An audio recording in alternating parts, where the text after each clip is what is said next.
Good afternoon. We're going to try this again. Somehow we lost connection during the first broadcast, so we're going to start over. My name is Dr. Kevin Campbell. I am the Chief Medical Correspondent for Bold.Global, and I want to talk to you today about World Diabetes Day. Today is World Diabetes Day. We've recognized this day since 1991. Did you know that nearly 350 million patients worldwide have diabetes? In the U.S. alone, there are 30 million people living with diabetes. There are two types of diabetes. There's type 1 and type 2, and I thought given that today was World Diabetes Day, we should really talk about what diabetes is, how it's treated, who's at risk, and what we can all do to get involved and change the course of events that leads to diabetes. So in type 1 diabetes, our bodies do not make enough insulin. Insulin is a necessary hormone that helps us handle sugars or carbohydrates in our bloodstream. Without insulin, we can die. Type 1 diabetes is also known as juvenile diabetes because it's most often diagnosed in young children.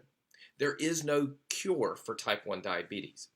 The peak times to develop type 1 diabetes are around the 3 to 5-year-old age and also again in the teen years. You can develop it later in life, but it's much more rare. The most common type of diabetes in the US and the world today is type 2 diabetes. In type 2 diabetes, our bodies still make insulin, but we aren't prepared to respond to it in the same way.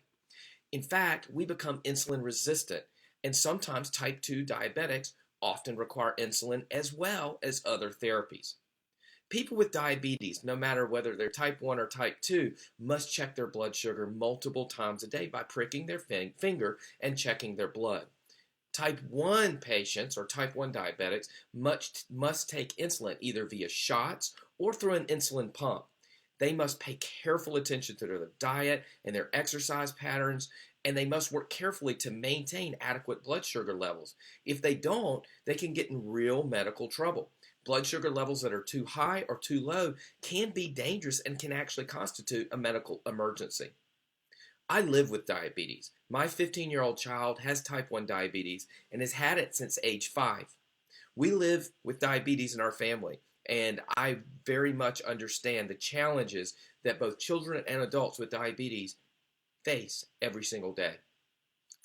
It's important to me as a father with a child with diabetes, as well as a physician, that we all take a moment on World Diabetes Day and be aware of the fact that this disease exists, that this disease is one of the number one risk factors for heart disease, kidney disease, blindness, peripheral vascular disease, awful complications. And it's really a challenge for both children and adults with diabetes to control their blood sugar. For me, World Diabetes is a day that we can come together to raise awareness and work hard to find a cure. We must continue to support research efforts. It's really my hope that we'll have a cure for my child in my lifetime, certainly in her lifetime. I think that what we can do as consumers, as human beings that are sympathetic to those who suffer from diabetes is support research. There are great organizations out there. One is called the JDRF, or Juvenile Diabetes Research Foundation. This is a fantastic organization that is really adept at bringing basic science research and translating it to the bedside very quickly. They fund projects that they know are going to make an impact and make a difference. There's lots going on in research right now, and again, I am very hopeful that we will find a cure very soon. For now, I'm Dr. Kevin Campbell, Chief Medical Correspondent for Bold.Global. I will see all of you this Friday at 8:30 in the morning Eastern on Bold TV with Carrie and Clay, and I'll be back right here for Facebook Live next Monday afternoon at 4:30. Thanks so much for tuning in, and don't forget to be bold.